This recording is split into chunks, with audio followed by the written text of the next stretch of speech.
Parlons ce soir des chakras. Grâce à eux, les initiés puisent l'amour dans toute la nature. Combien de gens se plaignent d'être privés d'amour? Mais pourquoi? Ils sont plongés dedans, car l'amour est répandu partout dans l'univers, dans les océans, dans les rivières, les montagnes, les rochers, les herbes, les fleurs, les arbres, la terre et surtout le soleil. L'amour est une énergie cosmique d'une abondance et d'une diversité inouïe, et il ne tient qu'aux hommes de capter cette abondance. Comme ces plantes qui n'ont pas besoin de vivre, qui n'ont pas besoin pour vivre d'enfoncer leurs racines dans le sol et qui puisent l'eau et la nourriture dans l'atmosphère, elles possèdent une organisation différente, supérieure aux autres. Les humains ignorent qu'ils possèdent des centres spirituels grâce auxquels ils peuvent puiser l'amour dans l'atmosphère et dans le soleil. C'est dommage, ils ne les développent pas et ils restent pauvres et malheureux. Il faut imiter les initiés qui ont travaillé à éveiller en eux ces centres supérieurs, les chakras, et qui arrivent à puiser cette énergie répandue dans la nature. Et ils sont heureux, comblés. Ils vivent dans la plénitude. Bonsoir et bienvenue au siège de l'information.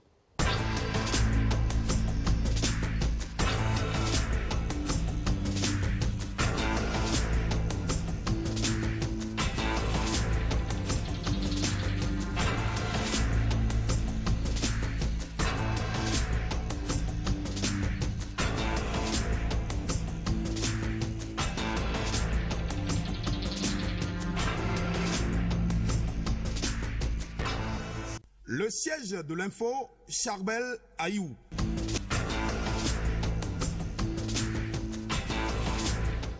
Dans la dynamique d'une bonne rentrée scolaire et universitaire 2022-2023, le Conseil national de l'éducation siège conjointement avec les départements ministériels et les 3 ordres de l'enseignement. Précision dans un instant.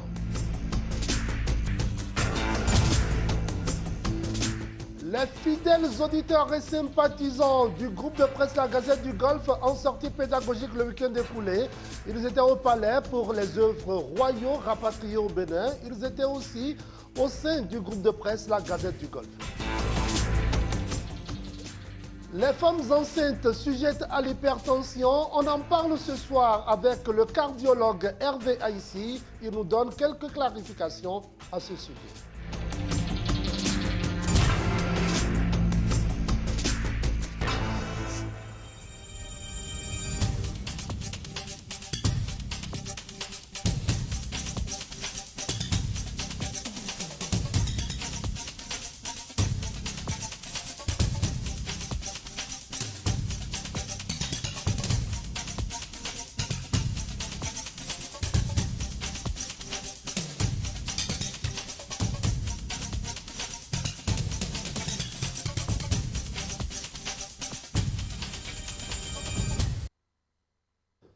Mesdames, Messieurs, une fois encore, bonsoir, bienvenue au siège de l'information, la grand-messe de l'information du soir sur Golf TV Africa, 90 minutes sur l'ensemble de nos réseaux pour vous faire le point de l'actualité au Bénin, en Afrique et dans le monde. Je vous informe par ailleurs que notre invité ce soir est Oswald Akpali, membre de la jeunesse du Bloc républicain, le deuxième parti politique du Bénin à ce jour. Oswald Omeki nous parlera de la situation qui prévaut au sein du BR et la désunion avec l'UDBN, l'Union démocratique pour un Bénin nouveau. Prenez le rendez-vous. Mesdames, Messieurs, une fois encore, bonsoir. Merci de nous rejoindre au siège de l'information. Merci de nous en préférer. Démarrage ce mardi à Cotonou du séminaire préparatoire pour la rentrée scolaire et universitaire 2022-2023. Le Conseil national de l'éducation vise à travers ce séminaire, organisé en collaboration avec les ministères des 3 ordres de l'enseignement, une amélioration des performances du système du secteur de l'éducation. Les participants à cette rencontre auront à réfléchir sur la mise en œuvre des réformes dans ce secteur, identifier les goulot d'étranglement et faire des recommandations. Gauthier Sedodi, Kourousse Bissirio. Les réformes dans le secteur de l'éducation, point de leur mise en œuvre difficultés et perspectives. C'est le thème autour duquel se tient le séminaire préparatoire de la rentrée scolaire et universitaire 2022-2023, démarré ce mardi à Cotonou. Tous les acteurs du système éducatif sont conviés à ces assises de réflexion. Le présent séminaire, le deuxième du genre, depuis l'installation en janvier 2020 du Conseil national de l'éducation rénové, reste un événement majeur avec pour objectif l'amélioration des performances du secteur de l'éducation au cours de l'année scolaire et universitaire 2022-2023. L'organisation de cet événement, né d'une fructueuse collaboration entre le CNE et les 3 ministères chargés de l'éducation, permettra de disposer, comme ce fut le cas l'année dernière, de repères pour les actions prioritaires à réaliser par chaque secteur du système éducatif national tout au long de l'année scolaire et universitaire 2022-2023. La période dans laquelle intervient la tenue du présent séminaire est également très propice dans la mesure où, au terme des travaux, chaque ministère en charge de l'éducation pourra actualiser ses documents programmatiques par la prise en compte des activités contenues dans la feuille de route qui sera adoptée. Ensemble, avec les ministres en charge de l'éducation, nous avions envisagé et organisé un séminaire de préparation de la rentrée scolaire et universitaire les 18 et 19 août 2021. Par la mise en œuvre des recommandations qui en sont issues, nous avons constaté que les résultats sont plutôt probants en raison des changements appréciables obtenus. C'est pourquoi la volonté de réitérer cette activité et peut-être de l'institutionnaliser a été affirmée. Malgré les efforts notables et la détermination perceptible des différents acteurs du secteur de l'éducation, et après une évaluation sommaire, nous avons constaté que des progrès indéniables ont été réalisés. Mais ils ne sont pas encore suffisants. Ils ne sont pas encore suffisants pour offrir au peuple béninois un système éducatif de grande qualité. Des efforts et encore des efforts restent à tous les niveaux à faire. Des efforts restent à faire pour renforcer davantage l'accès à la formation et la rétention dans la formation dans l'équité. La qualité de la formation dans l'équité. La qualité de l'encadrement de la formation. La qualité des infrastructures. La qualité de la gouvernance du secteur dans ses différents aspects. L'efficacité externe du système éducatif béninois. Le ministre des Enseignements maternels et primaires, chef de file des ministres en charge de l'éducation, rappelle dans ses propos la nécessité de perpétuer ce séminaire et rassure au nom de ses collègues de ce que la feuille de route et les recommandations seront respectées. C'est le moment de faire le bilan des actions prescrites par le séminaire de l'année scolaire et universitaire écoulée et de planifier celle de l'année qui s'annonce. La feuille de route que vous nous avez confiée et les recommandations que vous nous avez prescrites ont été rigoureusement mises en œuvre et régulièrement évaluées sous le leadership éclairé du président du Conseil national de l'éducation. Ceci a permis de conduire l'année scolaire universitaire avec les résultats satisfaisants constatés à l'évaluation de tous nos apprenants. Ce constat est gage de la nécessité à perpétuer cette expérience porteuse. Cette nouvelle approche de gouvernance de notre système éducatif cadre parfaitement avec la vision du gouvernement qui place l'éducation au rang des secteurs du développement économique de notre pays. Je vous rassure d'ores et déjà que la feuille de route et les recommandations qui seront issues des présentes assises seront respectées en vue de l'atteinte des résultats escomptés. L'expertise des participants est attendue en vue de l'élaboration d'une feuille de route des activités de réussite de la rentrée et de toute l'année scolaire et universitaire 2022-2023. Merci Gauthier Sédodé. L'association des fidèles auditeurs, téléspectateurs et sympathisants du groupe de presse La Gazette du Golfe, en sortie pédagogique le week-end écoulé, les membres de l'organisation, sous la coupole de leur président, Alban Salakor, sont allés d'abord à la présidence de la République pour visiter les trésors royaux rapatriés au Bénin et exposés au palais de la Marina. Ils ont aussi fait une chute et visité les locaux du groupe de presse La Gazette du Golfe. Aristide Kanoussou et Paul Sagbadjou les ont accompagnés dans leur périple. Ils sont environ une soixantaine de membres de l'association des fidèles auditeurs et sympathisants du groupe de presse La Gazette du Golfe à phase 3G à prendre départ devant le siège du groupe de presse La Gazette du Golfe en direction du palais présidentiel. Ils y sont pour visiter l'exposition d'art diptyque, notamment les 26 trésors royaux rapatriés au Bénin. Dans la discipline et le calme, ils étaient tous absorbés par la beauté de leur découverte. De la mobilisation jusqu'à la visite, nos impressions sont très bonnes. Je suis très contente d'avoir promené mon association à cet effet.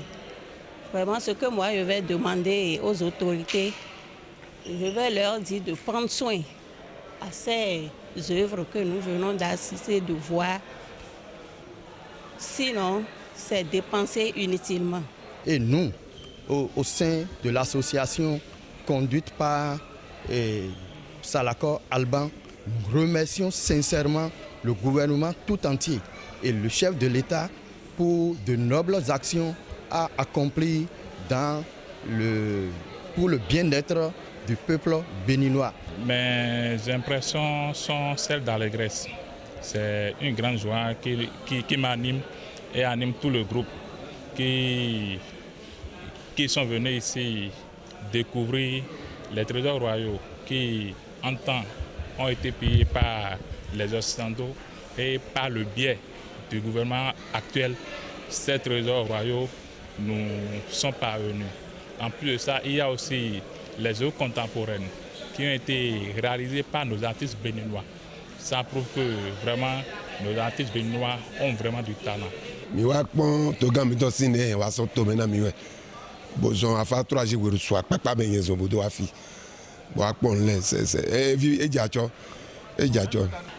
Benin be dodo wabe jojo bengo enami va fiegbe fale po bien que jojinem le me embenke ne dule kalea edona noa edona pempen donc amanda pene efio que le doigt noa be apene kaka ma o gan lagba so edo jiro nene e ti achoro mi to pe nu to gan bro ni ku da so do si tegbe me to gan de bu yi wa pon a bo eye hwenu e mi amo togbo mi to le sinu asinpo le obochi ole nle mi mo le be vivinu mi ta. De retour du site, une visite guidée des locaux du groupe de presse La Gazette du Golfe a été effectuée sous la direction de Roch William Senyissou.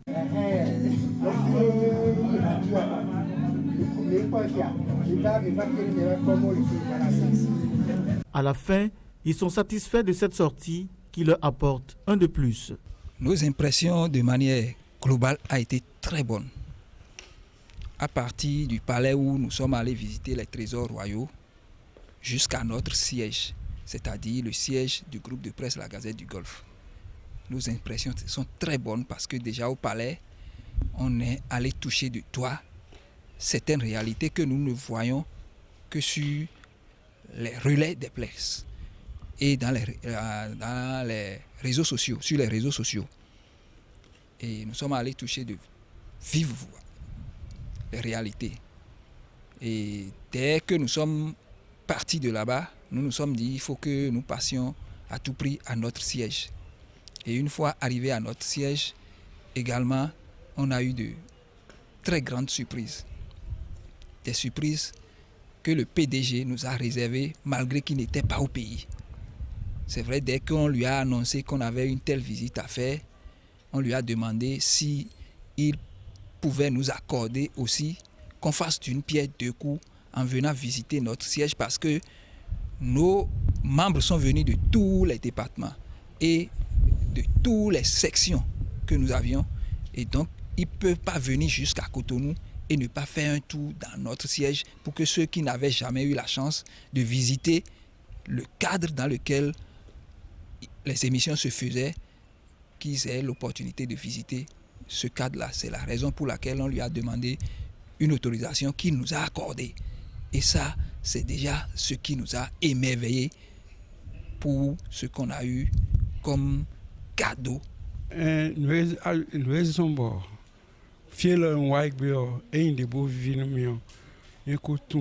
Gazette Golf le Voyer.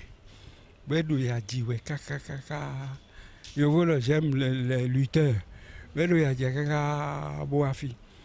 Journaliste de quand on les détourné, journaliste les bibo et même pas rendu d'eau.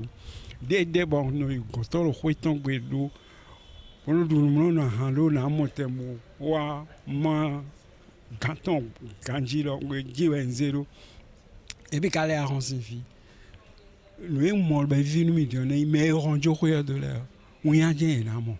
Et comment l'évolution est du temps. Mais on a notre dos là, là, attendre pour mon gogo. Oui, béton, nous bois, nous dollars, nous bois, nous gouvernement de d'ailleurs. Mais là, donc, il y a un affaire dans tes ingrédients. À mon avis, bien, mais bédini. Eh, oh, les dieux, les deux, mais, et cette visite au sein du groupe de presse La Gazette du Golfe a permis aux membres de l'association des fidèles amis et sympathisants du groupe de presse La Gazette du Golfe de visiter les installations modernes installées par le PDG pour quand même faire rayonner, faire entendre, faire écouter ses amis fidèles auditeurs de la radio tout ce qui se passe dans le Bénin, dans l'Afrique et pourquoi pas dans le monde entier. Et ce que nous avons vu ici, au sein du groupe de presse La Gazette du Golfe, comme installation moderne, vraiment sans vous mentir, moi, en tant que secrétaire de la phase 3G, je n'ai pas encore vu ça quelque part. Côté média, quand on parle de médias avec ce que nous avons vu, vraiment, nous pouvons tirer un coup de chapeau au PDG et remercier tout le personnel de cette maison Golfe Télévision, bien que ce soit la radio, la presse écrite et la télévision, pour tous les efforts qu'ils sont en train de faire. L'association des fidèles auditeurs et sympathisants du groupe de presse La Gazette du Golfe à phase 3G, par la voix de son président Alban Salakor, a remercié à travers un communiqué en date de ce 22 août 2022 tous les participants et le président du groupe de presse La Gazette du Golfe pour son ouverture d'esprit.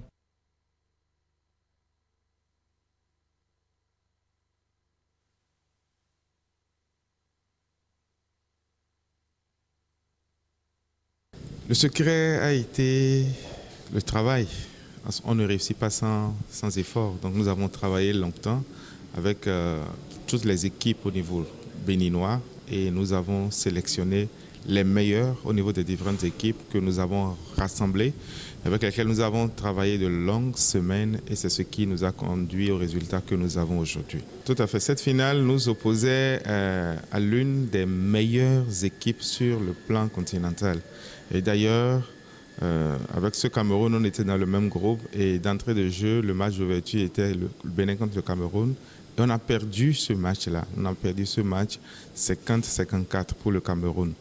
Et on a dû construire nos autres victoires dans la compétition à partir de cette défaite inaugurale. Et on a appris de nos erreurs pendant ce match-là et nous avons travaillé à les corriger. En fait, on savait qu'on avait des qualités. On sait qu'on a des qualités, que nos joueurs ont des qualités.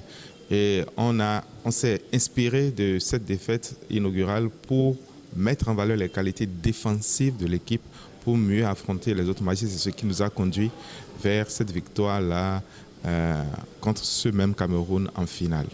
Après ce sacre, j'éprouve une grande fierté et une très grande joie pour le travail qui est accompli. et pour l'honneur qui échoua ainsi au Bénin d'être sur le toit de cette discipline en Afrique, après plusieurs années de travail avec des jeunes qui ont cru en nous, qui nous ont accompagnés tout au long de différentes compétitions. Donc nous constatons aujourd'hui cette consécration avec beaucoup de joie et de fierté. Et pour nous, c'est un encouragement pour le futur. L'objectif en Ouganda, c'était justement ça. Tout au départ, on se disait, ça fait 3 compétitions hors du continent, hors du pays auquel nous n'avons pas pu participer. Donc, on va pour remettre les choses en ordre et réaffirmer notre position de leader. Donc, on partait pour être au moins dans le carré gagnant, au moins être sur le podium parmi les 3. Mais au tout dernier moment, comme mon staff me l'a dit, Président, vous avez changé les objectifs. Parce qu'au tout dernier moment, je lui ai dit, là, vous partez, mais revenez avec la coupe. C'est tout ce que je vous demande.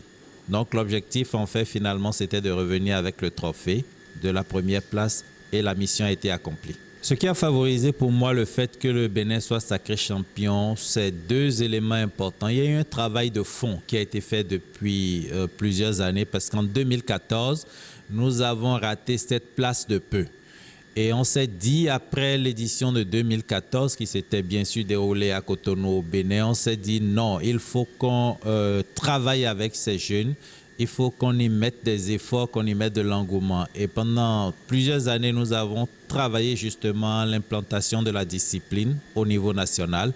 Nous avons travaillé au renforcement des capacités des athlètes et de tout le staff. Et nous avons déjà en 2018 pu décrocher la première place comme champion d'Afrique de beach ball.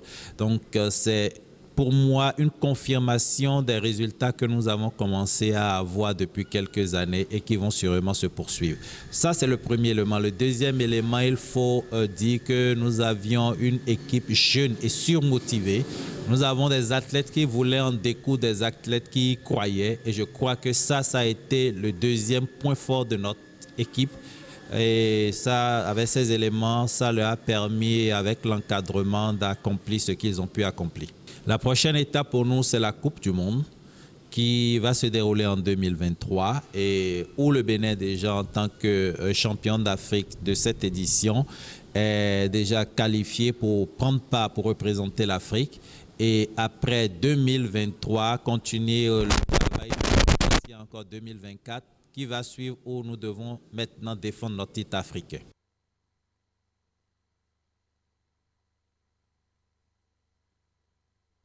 Mesdames, Messieurs, vous venez de suivre respectivement Hervé Dosoumou, sélectionneur national de l'équipe béninoise de tchoukball, et le président de la fédération béninoise de tchoukball, Roch Siro Obeté.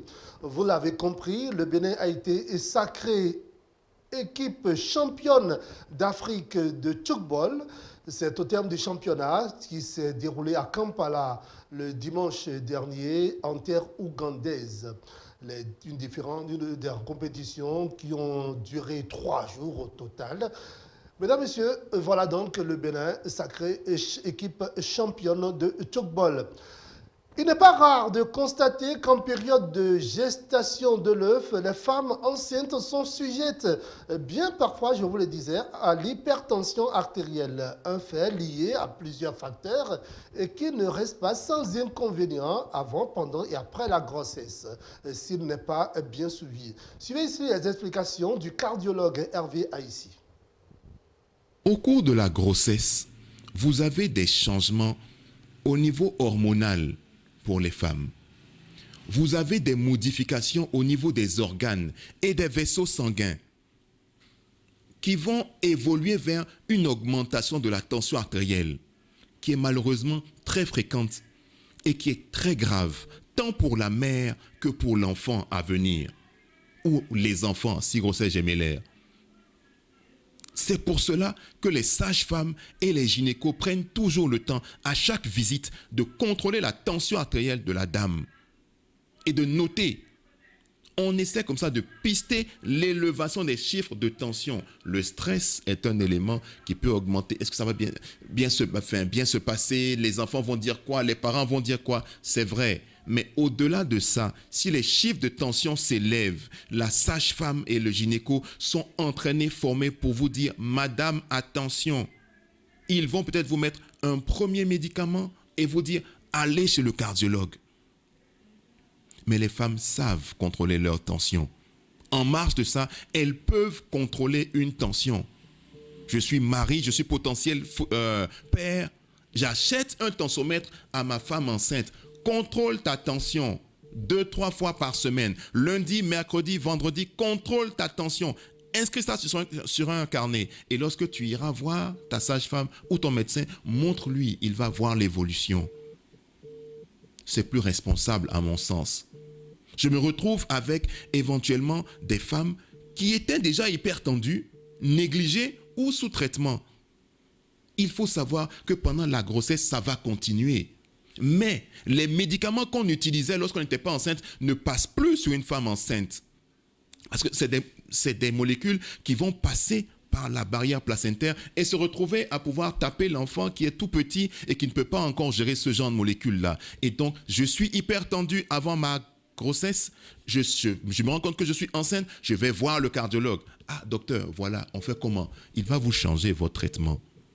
Il y a quelques molécules uniquement qui passent sur une femme enceinte, sur une femme allaitante. Ils vont vous prescrire ce genre de choses-là. Les gynécos savent vous le dire. Les sages-femmes également vous le diront. Donc, premier élément net, j'étais hypertendu avant, je rentre en phase de grossesse où je n'étais pas connu hypertendu, je deviens enceinte, j'ai une tension qui monte, je fais attention. On me mettra sous un traitement que je dois suivre scrupuleusement. On n'insistera pas sur des régimes alimentaires drastiques pour une femme enceinte, non, mais on vous mettra sous traitement. Le traitement va vous suivre pendant toute votre grossesse. On va le suivre encore plus au moment de l'accouchement pour éviter qu'il y ait des dérapages de dernière minute qui sont malheureusement graves et il n'y a pas de fonction rétroviseur. On fera en sorte également qu'après votre grossesse, vous continuez d'avoir un suivi. Donc, les femmes enceintes avec des situations d'hypertension qui arrêtent leur traitement après accouchement, c'est grave et c'est triste parce que les problèmes continuent. Il faut faire attention parce que on laisse traîner une hypertension sur une grossesse, risque majeur, tant pour la mère, je l'ai dit tout à l'heure, que pour l'enfant. On ne doit plus arriver à des situations où au décours d'un accouchement, on se retrouve avec une femme qui a fait un AVC. Ou alors qui se retrouve avec une insuffisance rénale ou des problèmes relativement lourds. C'est évitable et on doit pouvoir éviter. Et même quand la femme accouche, il y a un suivi après. On reste tant qu'elle est en train d'allaiter, elle garde un traitement particulier qui est différent de l'ancien traitement qu'elle avait lorsqu'elle n'était pas enceinte. Et qui permet de pouvoir protéger l'enfant. Parce que les produits classiques que nous utilisons, les dernières générations, passent dans le lait maternel. Donc, on fait attention.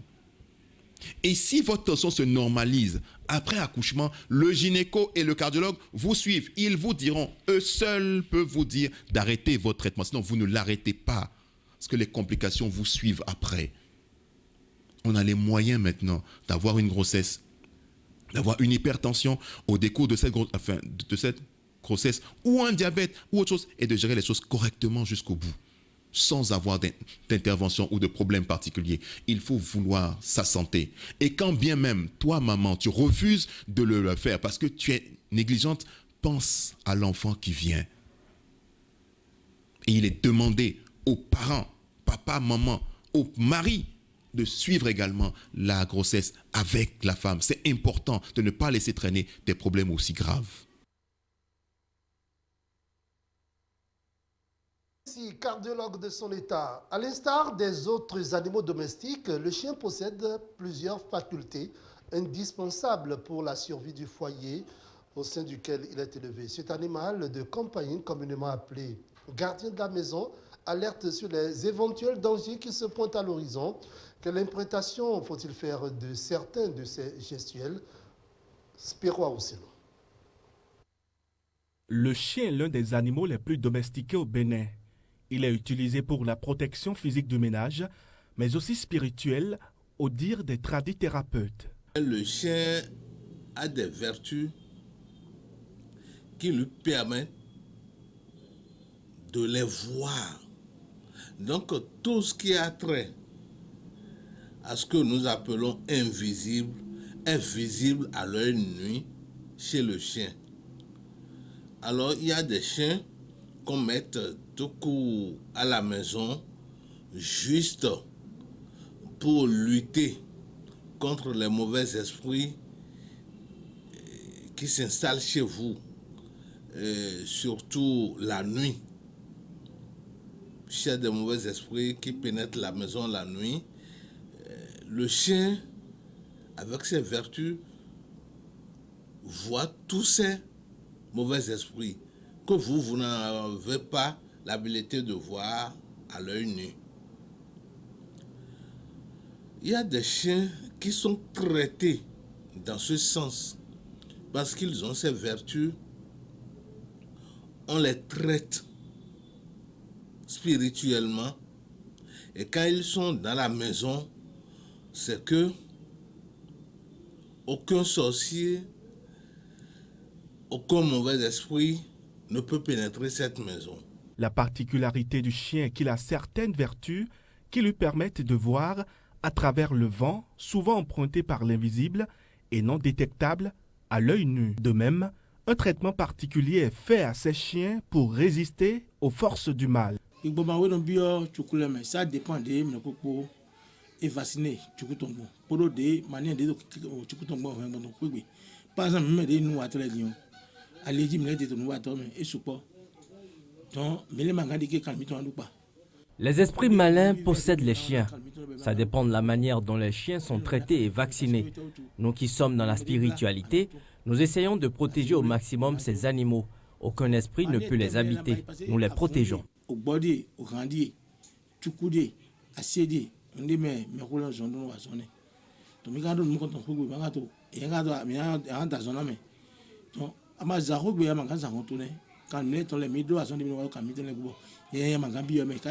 Cependant, les amoureux d'animaux de compagnie doivent savoir faire le choix de l'animal à domestiquer pour éviter d'élever ceux perméables aux forces occultes. Il y a des mauvais esprits que nous les hommes, on n'arrive pas à détecter. Mais si tu as un chien à côté, si un mauvais esprit passe comme ça, le chien va te faire signe. Comment il peut te faire signe? Comment tu as appris ton chien? Il va te faire signe. Toi, si tu vas te réveiller, si tu te réveilles, si tu es un voyant, tu vas commencer par sentir la chose très comme tu n'avais pas vu. C'est le chien qui va te faire signe. C'est un propos, c'est par là que le chien est important. Comment le chien est important dans la maison? Parce que s'il y a quelque chose qui veut se passer, comme que Dieu n'ose, si ton enfant veut tomber malade, ton chien peut prendre ça à la place de ton enfant. Si tu veux mourir, ou bien s'il y a quelque chose qui veut te faire du mal, le chien est là pour prendre le mal à ta place. Il peut tomber malade, il peut faire l'accident à ta place. C'est par là que le chien est important pour nous. Moi, personnellement, je ne peux plus vivre sans chien parce que je sais ce que ça représente dans une maison. Et puis, moi, je l'ai à cause de ma sécurité et la sécurité de ma petite famille. Donc, ceux qui ont des chiens à la maison le savent, ils savent l'importance de chiens, ce que ça représente dans une maison.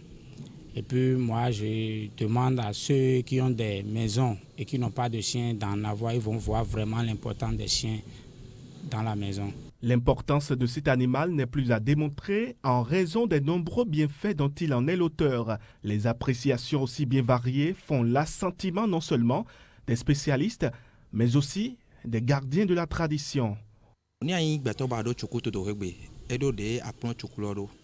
Et bizarrement que si on est team bon on a maîtrisé chukuto bon nous mon contrôler en to poito go hento mais chukuru na sin lole we ndo ete tintan we amodo chukuru le timbo ne mo meji e mo kuru no yeton ye no on se boy do mouvement de robena kuru no yeton. Quand vous avez un chien à la maison, il y a la manière par laquelle vous l'habituez. Il y a des signes qu'il vous montre soit par des mouvements ou par des gestes qui vous permettront d'agir. Etinto alokpa ji etinto alore mbone do nunya kan le janjo tchuku kono nyuro nle koton janjo bono mon sin lo ne mon sin lo bo me de yin kunu ton wa to kan holo me amono tchuku ne na seporo goe bonan te sin na odi posike ton po. Les chiens sont vraiment importants dans une maison. Ils sont là pour vous protéger physiquement, garder la maison. Et je crois qu'en dehors de ça, si vous donnez suffisamment d'affection aux chiens, ils vous protègent, tant que physiquement et bien spirituellement aussi. Ils ont bien un sixième sens qui leur permet d'absorber des énergies négatives qui doivent vous toucher. Je demande à celui qui n'a pas de chien d'en procurer un et de s'en occuper sérieusement. Sérieusement, il verra bien quand même qu'il ne pourra plus s'en séparer. Et puis, ils sont vraiment des amis fidèles. Au-delà de l'aspect animal, le chien a un sixième sens qui lui permet d'apercevoir les éventuelles menaces invisibles. Il est aussi utile que les autres animaux de compagnie.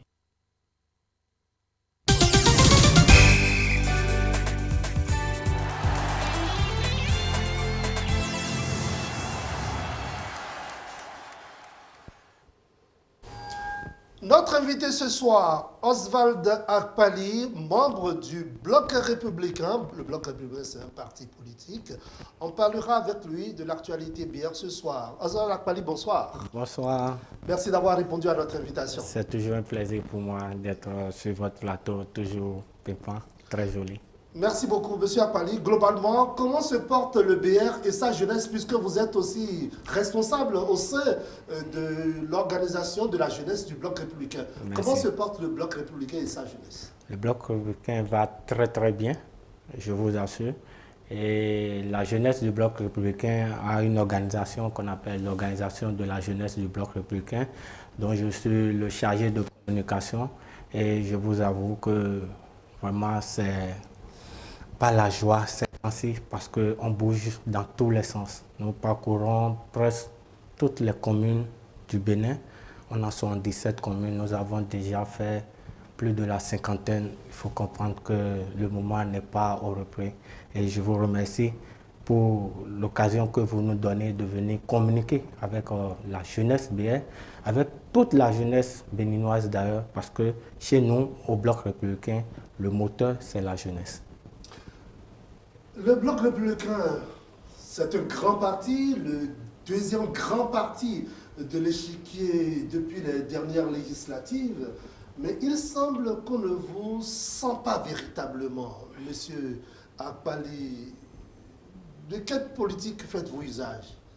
Disons-nous la vérité, vous savez, quand on bouge beaucoup, on n'a pas vraiment l'occasion de nous faire suivre par les caméras.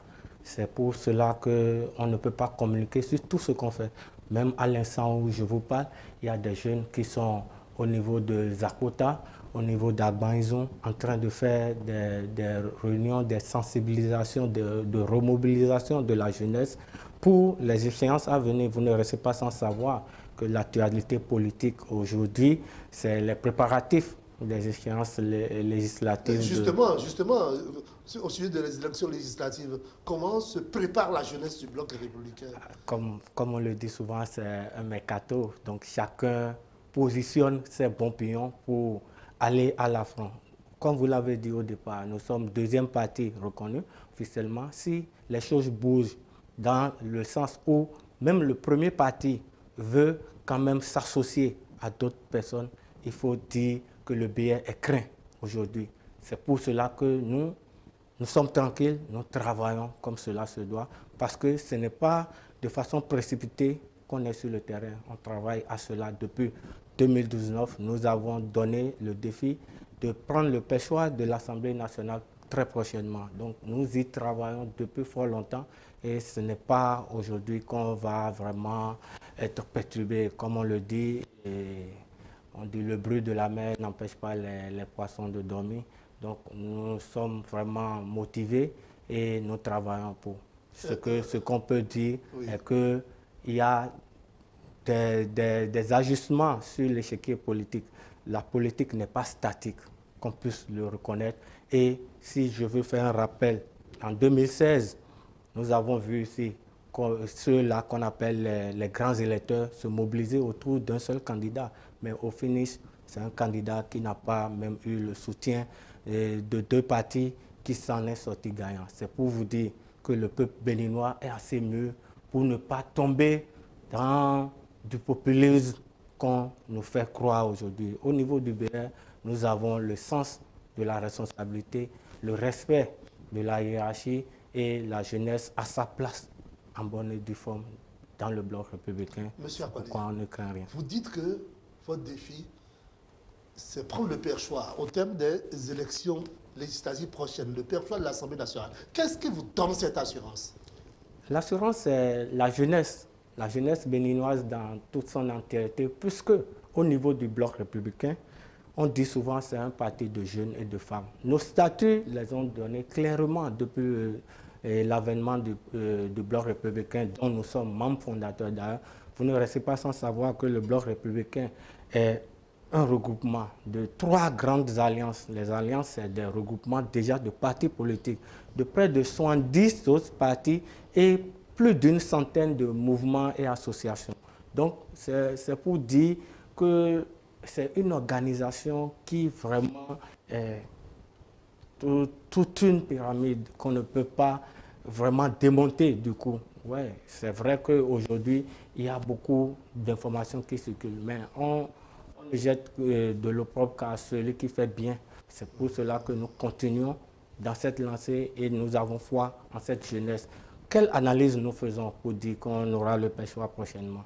Nous savons qu'au niveau du bloc républicain, ou sur le plan électoral, c'est la jeunesse qui vote le plus. Est-ce que cette jeunesse est prise en compte plus tard?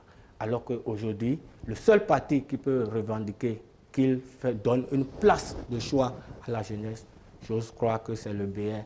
Et prochainement, vous allez vous-même vous en rendre compte dans les positionnements et la jeunesse va suivre parce que c'est le défi de cette jeunesse et c'est pour cela que nous sommes sur tous les terrains, jour et nuit.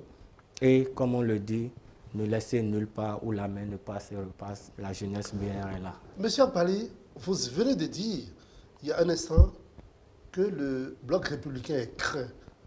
Qu'est-ce qui fait dire cela? Non. Si nous avons fait 2 élections successives et qu'après 2 élections, nous avons maintenu la 2e position et que le premier sur l'échiquier se dit aujourd'hui qu'il faut faire des mariages, ça veut dire que le 2e est à craindre. Et quand on en arrive là, c'est vrai que vous allez sûrement nous dire qu'au-delà des mariages, ce sont des divorces. Je vais vous expliquer. Si nous nous sommes accommodés avec un parti politique qui soit, je ne veux pas nommer, mais vous savez de quoi nous en viendrons tout à l'heure en tout cas. Et qu'aujourd'hui, ce parti décide de partir, de divorcer, pas de notre fait, juste parce qu'on ne peut pas quand même recevoir une mariée et lui donner toute la place de chef de foyer. Ce n'est pas possible. À partir de cet instant, comme je vous l'ai dit, le bloc républicain, c'est tout un ensemblage. Il y a des chefs de parti, des chefs d'alliance qui sont là. On ne peut pas biaiser sur eux parce qu'on est allé épouser une nouvelle femme et dire que tous ceux-là qui sont dans la cour sont relégués au 2e rang. Ce n'est pas possible. Et à partir de cet instant, si même la mariée, qu'on le dise, il faut faire des analyses politiques, c'est après 2020, après les élections communales. Donc nous ne pouvons pas juger de la capacité de cette mariée à vraiment nous donner un appui. Au-delà de ça, aujourd'hui, comme je vous l'ai dit, on ne communique pas beaucoup, mais beaucoup d'associations de jeunes, beaucoup même de coordination de partis qui s'est dit divorcés rejoignent le BR parce qu'ils ont trouvé leur bon compte. À partir de l'instant où l'individu, comme on le dit, la politique, c'est un jeu d'intérêt personnel avant d'être un intérêt général. Donc si la personne que vous avez intégrée en faisant un mariage avec le BR se sent vraiment à l'aise, dites-moi, comment se fait-il qu'on puisse dire du jour au lendemain, bon, quittez le BR, rangez vos clics et revenez, alors que vous êtes responsable d'une coordination au sein du BR. Monsieur Akwali, est-ce que le BR voulait véritablement de ce mariage BR-UDBN? Comme je vous l'ai dit tout à l'heure, on ne peut pas donner tous les attributs à la nouvelle mariée. Ce n'est pas possible. C'est impossible. Mais un mariage. Donc, à partir de cet instant, si la mariée trouve qu'elle ne trouve pas son compte comme cela se doit, bon, quitte à elle de décider de divorcer, comme encore que dans le système de couple, on peut toujours divorcer, c'est à son natif. Donc vous vouliez bien de ce mariage, mais vous ne pouvez pas donner à la mariée tous les attributs de chef de foyer. On ne peut pas, sinon on revient à être l'esclave de la mariée, ce qui n'est pas possible. Voilà. Donc c'est la vraie réalité des choses et nous sommes en politique. Donc si l'intérêt de la mariée n'est pas retrouvé chez nous, tant mieux. On est dans un Les responsables de l'UDBN ont affirmé haut et fort que dans le contrat de mariage, il était clairement inscrit que vous les intégriez, puisque la mariée, l'UDBN, à ces instances, il y avait lieu d'opérer comme une intégration, une insertion de ces instances-là dans les différentes instances correspondantes de l'UDBN. Mais qui s'est fait que toutes les instances ont été ignorées royalement, un peu comme vous restez, ou bien si vous ne voulez pas rester, vous partez. Qu'est-ce que vous en dites? Vous voyez, le parti Bloc républicain n'a pas communiqué ou n'a pas donné de réponse officielle par rapport à cette argumentation de l'UDBN pour justifier son départ. Pourquoi? Mais le secrétaire administratif, M. Doussoumo, a parlé quand même. Oui, pourquoi? Parce que vous voyez, quand vous êtes dans la rue et que un fou vient vous tirer votre paille et que vous poursuivez ce fou, on va vous considérer comme fou aussi. Donc, nous, au niveau du Bloc républicain, il y a une organisation. C'est vrai qu'il y a les structures déconcentrées, décentralisées du Bloc républicain. Oui, depuis la structure nationale. À la date d'aujourd'hui, j'ose croire que l'un des facteurs qui ont fait prendre une décision au secrétaire général national, son Excellence le ministre d'État Abdoulaye Biachane, que je profite de l'occasion pour saluer parce qu'il est actuellement en tournée nationale pour d'ailleurs informer sur la situation politique actuelle. Il faut dire que c'est quand l'UDBN a intégré le Bloc républicain, quand il y a eu ce mariage, qu'une décision est sortie pour ce soir à la mise en place de nos structures décentralisées qu'on mettait, qui étaient presque à fin.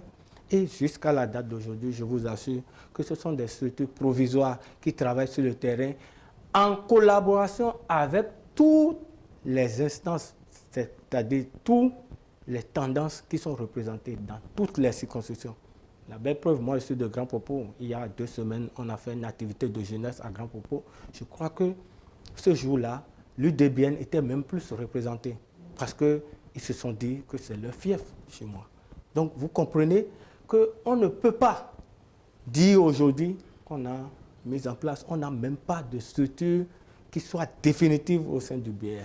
Donc ce sont des structures provisoires et qui ont pris en compte tous ceux qui peuvent être UDBN.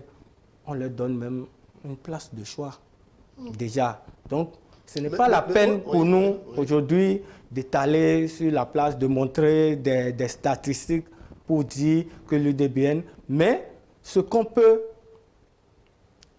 croire est qu'aujourd'hui, on voit qu'il y a des coordinations, qu'il y a des membres influents de l'UDBN qui se refusent de retrouver leur ancien parti.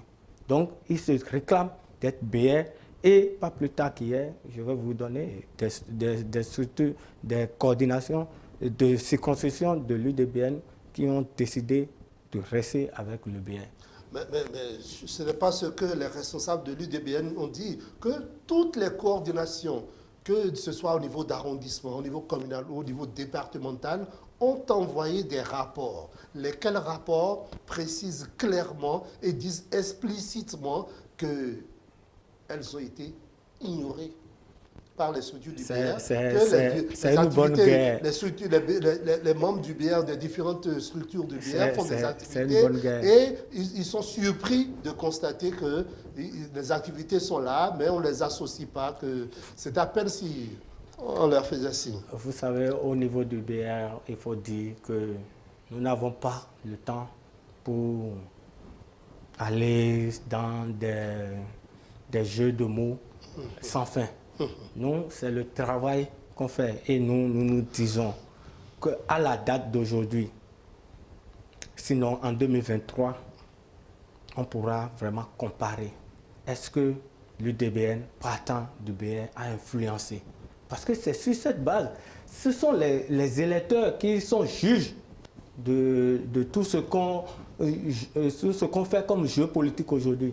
Donc attendons que ce 8 janvier pour pouvoir définir réellement si c'est la mariée qui a divorcé qui a raison ou si c'est le chef de famille qui a bien raison.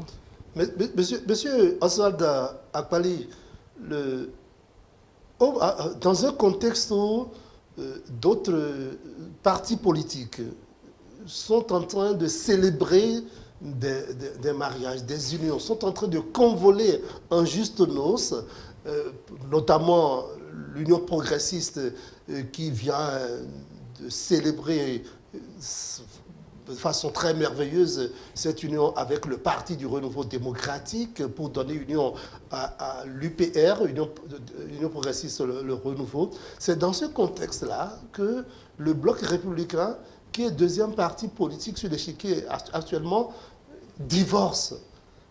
Quelle lecture vous-même vous en faites? Est-ce que ça ne paraît pas curieux lorsque vous dites que vous voulez prendre le perchoir à la prochaine législature? Est-ce que ça ne paraît pas curieux que ça se passe comme ça? Au lieu des additions et des multiplications, vous faites des divisions et des soustractions. Je vous l'ai dit tout à l'heure, on n'avait pas envie de répondre à la question. Non, on n'a pas souhaité ce divorce. Donc ce divorce est venu de la part de la jeune mariée qui s'est trouvée ne pas avoir tous les attributs de son nouveau mari, ce qui ne pouvait pas être possible.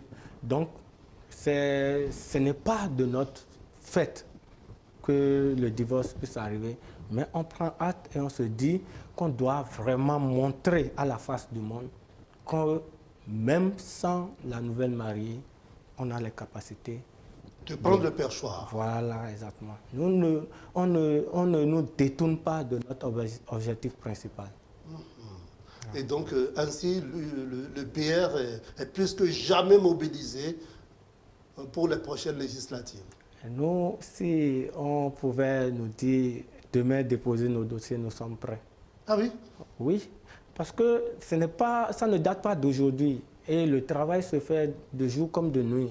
Donc, on n'a aucune peur. On fait le travail comme cela se doit. Il y a beaucoup d'adhésions au sein du BR qui ne sont pas communiquées avec caméras, fanfares et autres. Donc, nous travaillons pour le bien-être du dernier Béninois. Vous voyez, quand je vous dis qu'on parcourt toutes les communes, je ne crois pas que nos vis-à-vis ont quand même cette capacité ou cette opportunité de faire ce qu'on fait. Et c'est pour montrer au peuple béninois que nous sommes vraiment avec eux. C'est pour montrer à la jeunesse que le BR est le parti le plus adapté pour leurs conditions de jeunes. C'est pour montrer à la femme que le BR est le grand parti qui puisse vraiment les accueillir bras ouverts et que chacun a sa place au sein du BR. Même si l'Union démocratique pour un Bénin nouveau est un parti de femmes et de jeunes aussi. J'avoue qu'aujourd'hui, l'UDBN part seulement avec le nom UDBN. Mais en laissant au foyer tous ses enfants, c'est la jeune femme qui part en laissant même les enfants qu'elle a eus hors mariage chez nous. Et nous assumons... Monsieur Akpali, quand vous parlez comme ça, je vous admire. mais j'ai en même temps une crainte. Est-ce que vous ne motivez pas l'UDBN à vous démontrer de quoi elle est capable. Oui, c'est de bonne guerre, comme je vous l'ai dit. Et c'est la période du mercato. Il faudrait quand même, tout au moins, avant de monter sur un terrain, se renforcer. Il faudrait pour l'UDBN d'aussi aller chercher les gens, les bons joueurs, les joueurs qui ont quand même la cote de pouvoir lui permettre d'atteindre le Sésame. Nous sommes encore à 5 mois de l'échéance. La loi demeure la loi. On a les 10% qui doivent être atteints. Donc, il faudrait que, en réalité, si le PRD dit qu'il va à la remontada, comme le président de l'SPRD le dit, et va se marier avec l'UP, il faut comprendre que l'UDBN n'a aucune raison. Ils ont peut-être, dans les jours à venir, nous dit la prochaine destination, mais je ne crois pas que l'UDBN puisse faire cavalier seul et rivaliser avec le BR ou d'autres partis qui soient sur la place. Pour les nouveaux mariés, ne voyez-vous pas que c'est un bulldozer qui risque d'écraser même l'actuel numéro 2. Au début de cette communication, je vous ai dit qu'ils vous souviennent. D'abord, la politique n'est pas une science statique. La politique est changeante et en 2016, le peuple béninois a montré à la face du monde que ce n'est pas des regroupements des gros électeurs qui motivent les populations à la base à voter. On a un projet de société, on touche vraiment les problèmes à la base de nos populations. Et j'ose croire que partout où nous passons, nous avons une satisfaction déjà morale. C'est pour cela que je vous disais tantôt que nous sommes prêts à aller à l'affront tout de suite et maintenant. Donc nous ne craignons rien. Ozoda Pali, je vous remercie. C'est toujours un plaisir pour moi. Vous restez avec nous pour la suite de cette messe de l'information. Mesdames, Messieurs, nous allons consacrer la fin de cet entretien avant d'entrer dans la seconde partie de cette messe de l'information.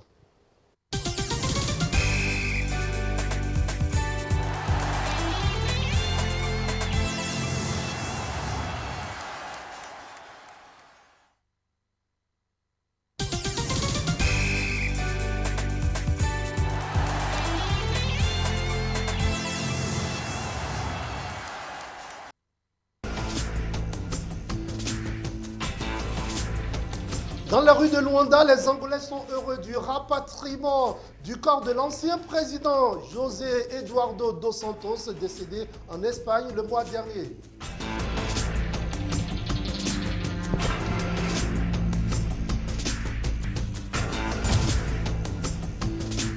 Somalie, 21 morts et une centaine de blessés à déplorer après l'attaque d'un hôpital de la capitale Mogadiscio. C'est dans la nuit du 20 au 21 août dernier.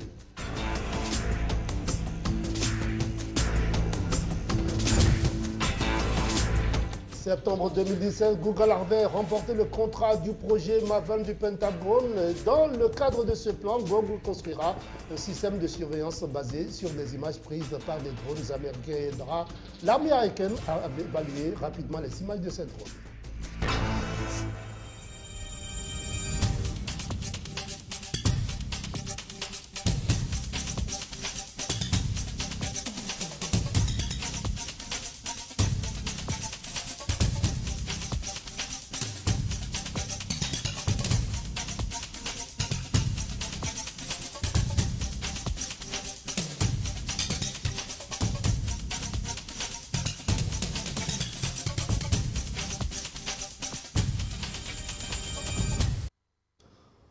Bonsoir à toutes et bonsoir à tous. Si vous venez de nous rejoindre au siège de l'information, nous abordons la seconde grande partie de cette messe de l'information, l'actualité internationale. Dans les rues de Luanda, les Angolais sont très heureux du rapatriement de la dépouille de l'ancien président José Eduardo dos Santos, décédé en Espagne le mois dernier. Le rapatriement survient au moment où le pays se prépare à aller aux urnes. On fait le point.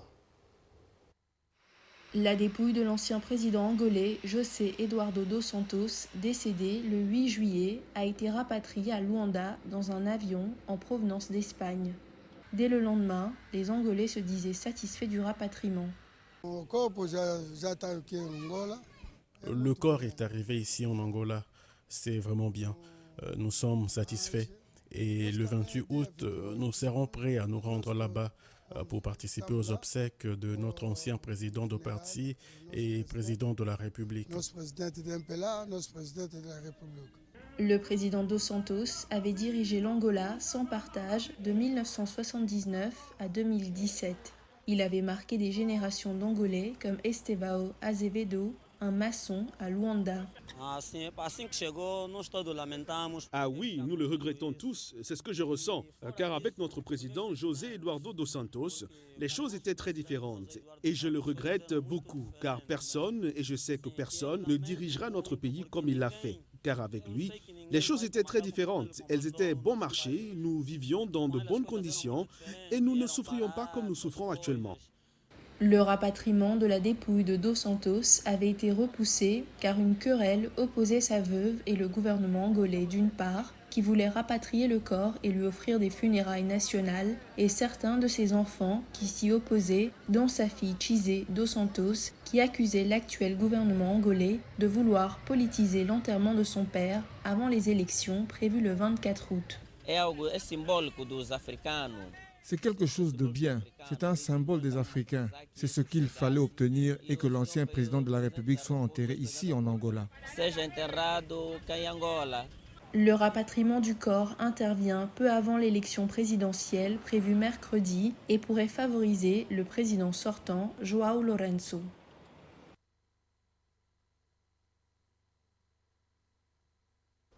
Somalie, 21 morts et une centaine de blessés sont à déplorer après l'attaque d'un hôtel de la capitale Mogadiscio dans la nuit du 20 au 21 août. Une attaque revendiquée par les combattants islamistes Shebab liés au groupe Al-Qaïda. Le Premier ministre somalien a appelé à l'unité nationale. Suivez. Le siège aura duré 30 heures. Dans la nuit de vendredi à samedi, des combattants islamistes Shebab prennent d'assaut cet hôtel situé en plein cœur de la capitale somalienne. Les gens ont fui.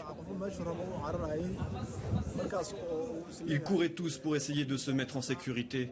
L'hôtel a commencé à se remplir de fumée et de flammes et j'ai immédiatement vu un des gardes du corps de l'hôtel en sang et un autre homme blessé.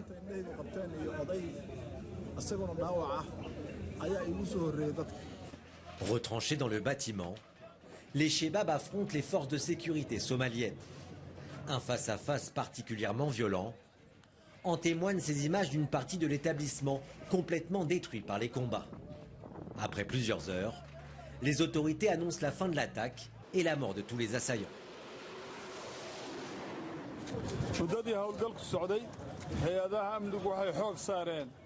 Au cours des opérations, les efforts se sont concentrés sur le sauvetage des citoyens piégés. Et nous avons réussi à sauver plus de 106 personnes, dont des enfants et des femmes. Cette attaque est la plus sanglante depuis l'élection mi-mai du président Hassan Sheikh Mohamud et la prise de fonction du nouveau gouvernement début août. Né au milieu des années 2000, le groupe islamiste Shebab, littéralement les jeunes, a rapidement occupé Mogadiscio avant d'être chassé de la capitale et des principales villes du pays par les troupes de l'Union africaine en 2011. À l'heure actuelle, ces combattants continuent de contrôler de vastes territoires, notamment dans les zones rurales. Régulièrement, ils commettent des attaques en Somalie, mais aussi dans les pays limitrophes comme le Kenya ou l'Ouganda. Quelques jours avant l'attentat, l'armée américaine avait annoncé avoir tué dans une frappe aérienne 13 miliciens Shebab qui s'attaquaient à des soldats des forces régulières somaliennes. Selon les dernières estimations, le nombre de leurs combattants serait compris entre 5 et 9 000 hommes.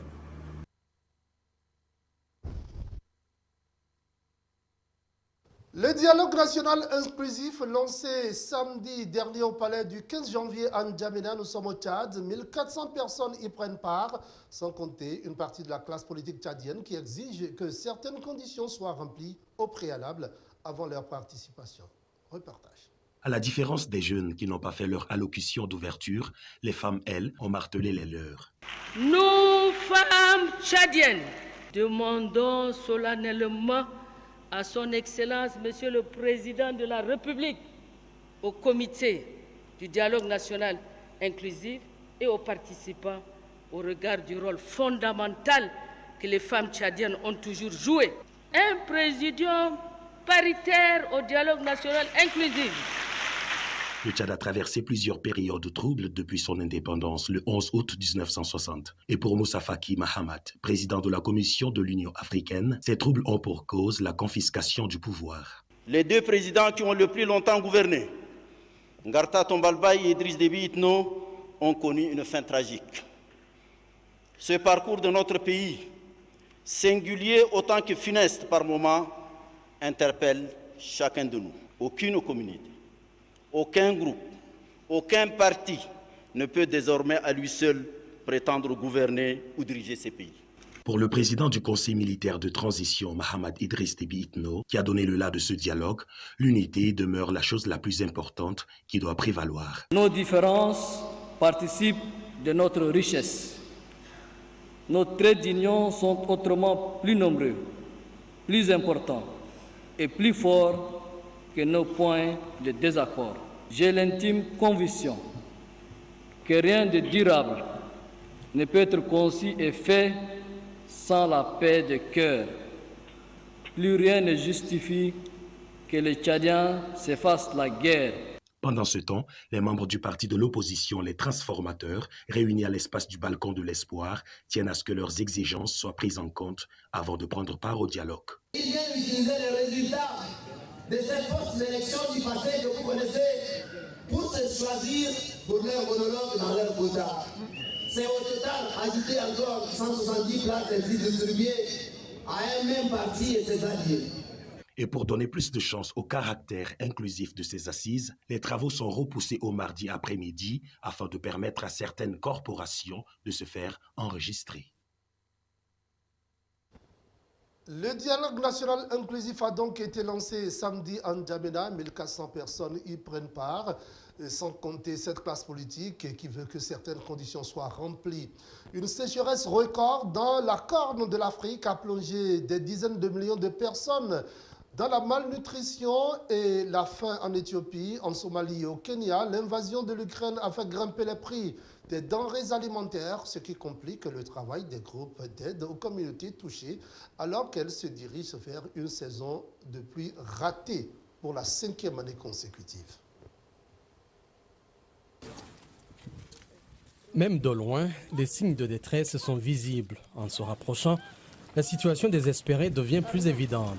Lors d'un voyage organisé par World Vision pour des journalistes, la Voix de l'Amérique a pu constater l'impact dévastateur de la sécheresse en cours à la frontière nord du Kenya. Les moyens de subsistance ayant diminué, les familles doivent se contenter de baies non comestibles, appelées edang dans le Turkana.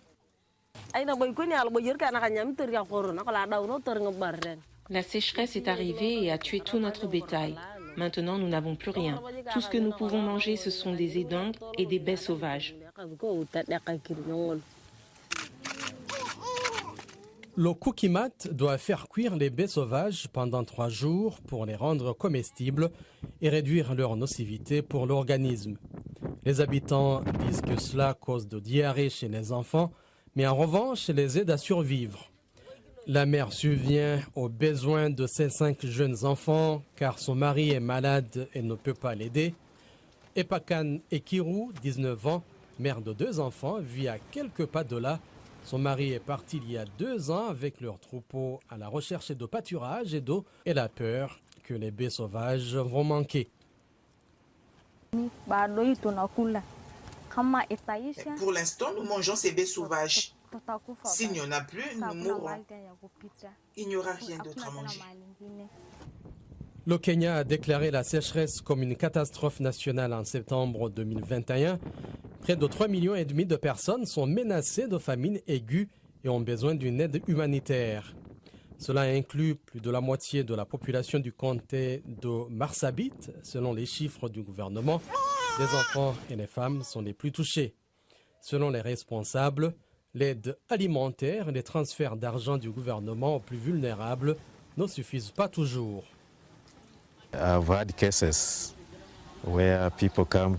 J'ai eu des cas où les gens viennent dans les bureaux et ils restent sur place même s'il n'y a pas de nourriture de secours du gouvernement. Vous devez mettre la main dans votre poche et leur donner quelque chose pour qu'ils puissent retourner chez eux et achètent quelque chose à manger. La flambée des prix des denrées alimentaires résultant de l'invasion de l'Ukraine par la Russie a affecté les opérations d'aide humanitaire, ce qui aggrave encore la situation. Dans les communautés que nous avons visitées, idéalement, ils devraient recevoir 100% de leurs rations, mais à l'heure actuelle, en raison des ruptures d'approvisionnement en produits de base, nous n'avons pu leur donner que 55% de leur nourriture. Pour les habitants du village de Purapul, le centre de santé le plus proche se trouve à plus de 60 km. 2 fois par mois, l'ONG World Vision vient en aide aux enfants et aux femmes enceintes qui souffrent de malnutrition sévère. Selon les autorités, beaucoup d'entre eux n'ont plus les moyens de faire le voyage car la sécheresse a eu raison de leur bétail. Leur seule source est de revenus. La sécheresse n'est pas un phénomène nouveau dans cette région. Mais selon les experts, alors que le changement climatique accélère l'intensité et la fréquence des sécheresses et que des événements comme la guerre en Ukraine aggravent le problème, beaucoup craignent que la crise de la faim en Afrique de l'Est ne tombe dans l'oubli. Au Soudan, le bilan des intempéries s'alourdit encore. Le dernier bilan fait état d'au moins 79 personnes tuées depuis le début de la saison des pluies qui a démarré en mai dans le pays. C'est ce qu'a déclaré samedi Abdel Jalil Abderrahim, porte-parole du Conseil national de la protection civile. Lors de cette saison des pluies, il y a les morts, mais aussi des dégâts matériels et des besoins humanitaires conséquents. Ainsi, plus de 50 000 maisons ont été partiellement ou complètement détruites depuis mai dernier, selon un rapport publié le lundi 22 août par l'Agence humanitaire des Nations Unies, OCHA.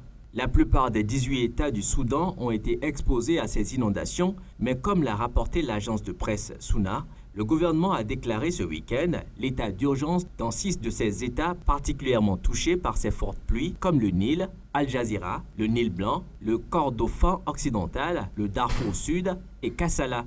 Des scènes spectaculaires ont été diffusées sur les chaînes de télévision nationales, notamment dans l'État d'Al Jazeera, où des communes entières sont sous les eaux. On y voit des habitants, les pieds dans l'eau, contraints de quitter leur foyer, de prendre la route à pied, dans leur voiture ou sur les tracteurs.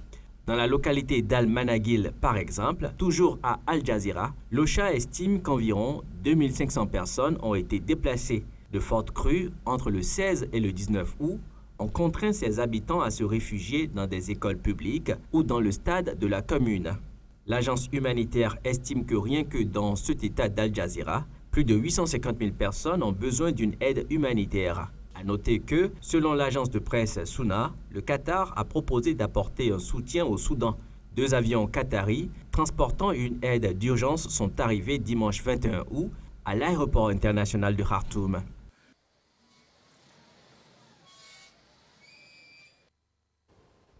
En Afrique du Sud, une équipe chirurgicale dirigée par le docteur Tim Forgrand utilise des robots DaVinci 11 pour aider à retirer une tumeur rectale cancéreuse à un patient dans un hôpital public. Reportage.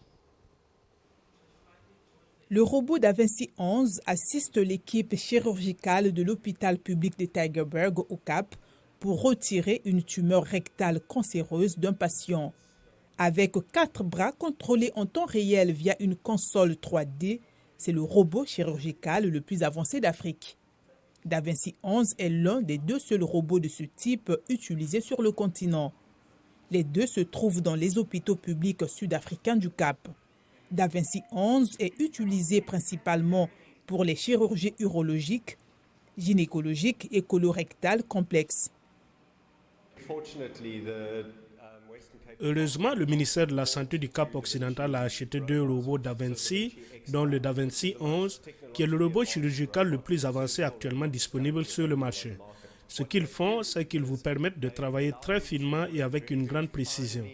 Et ils agrandissent l'image que vous voyez beaucoup plus que les statistiques laparoscopiques normales afin que nous puissions voir beaucoup plus de détails et ensuite les instruments que vous pouvez manœuvrer avec beaucoup plus de précision et faire un travail plus fin et obtenir un meilleur résultat. La première opération utilisant le robot a été réalisée à l'hôpital de Tygerberg en février 2022.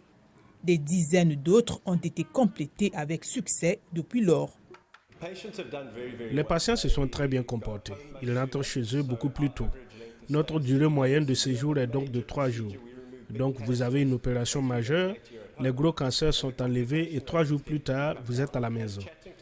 Vous pouvez voir qu'ils fonctionnent beaucoup mieux que ceux que nous avions à l'origine. Et nous faisons toutes ces opérations avec un trou de serrure opération. Donc on les faisait déjà avec des petites coupures. Les gens rentraient chez eux au bout de 5 jours et maintenant 3 jours. Ça a définitivement amélioré leur qualité de vie. Et ils me disent tous qu'ils ont l'impression de ne pas avoir été opérés. Da Vinci n'est pas le premier robot déployé par Tygerberg.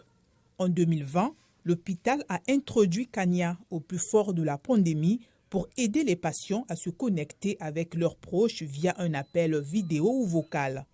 Mandé Moyeni est l'un des patients qui a pu communiquer à distance avec les membres de sa famille.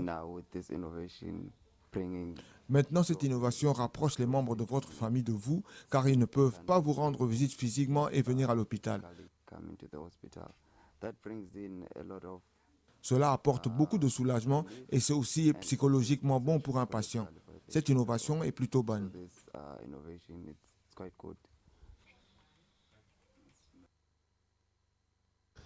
En septembre 2017, Google a remporté le contrat du projet Maven du Pentagone. Dans le cadre de ce plan, Google construira un système de surveillance basé sur des images prises par des drones américains et aidera l'armée américaine à évaluer rapidement ces images de drones à l'aide de l'intelligence artificielle et de l'apprentissage automatique. Les analystes du Pentagone seront en mesure de surveiller les images de véhicules, de personnes, de structures terrestres et de grands rassemblements dans la ville entière. Depuis, les employés de Google ont évoqué la question et cela a suscité une opposition à grande échelle. Plus de 3000 employés ont signé une pétition exigeant que Google annule le contrat et des dizaines d'employés ont démissionné pour faire valoir leur position. Parmi eux, Laura Nolan, lorsqu'elle a appris que Google développait un logiciel pour aider les drones du gouvernement américain dans les opérations militaires à l'étranger, elle a décidé de ne pas participer au projet et a protesté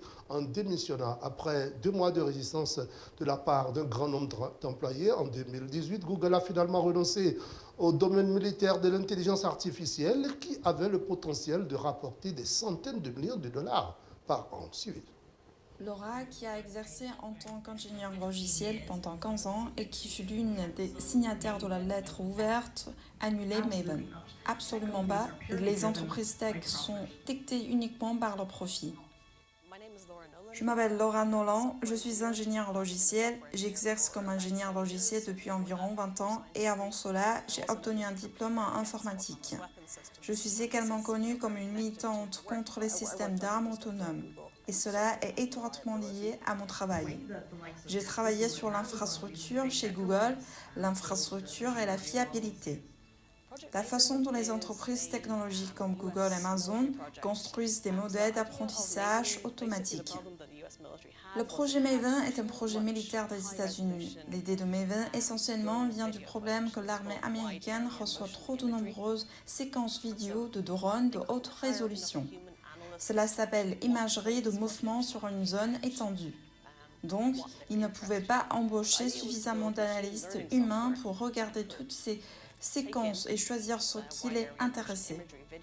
L'idée était de créer un logiciel d'apprentissage automatique capable de prendre en compte ce vaste domaine de la vidéo, d'imagerie, de mouvement et de choisir des personnes, des véhicules et potentiellement d'autres objets d'intérêt.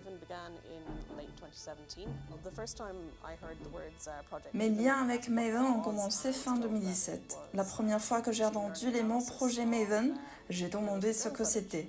On m'a dit qu'il s'agissait d'une analyse d'apprentissage automatique de séquences de drones militaires.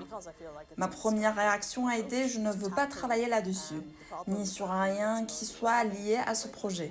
Parce que j'ai eu l'impression que c'était une approche erronée destinée à résoudre les problèmes que l'armée américaine rencontrait dans le Grand Moyen-Orient.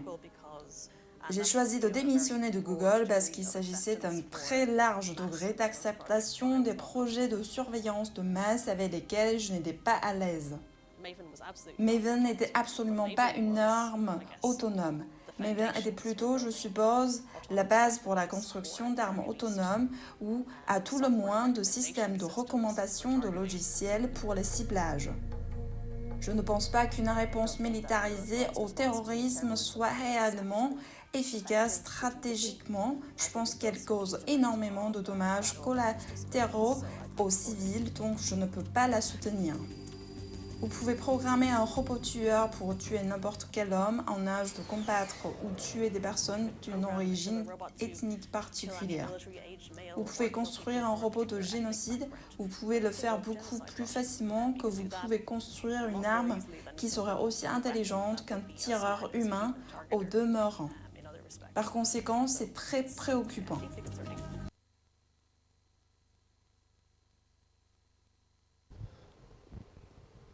Et voilà qui va mettre un terme à cette grand-messe de l'information du soir sur GovTV. Mesdames, Messieurs, merci de nous avoir suivis. Toute l'équipe de préparation et de réalisation vous remercie aussi. Restez câblés GovTV Africa. Bonsoir chez vous.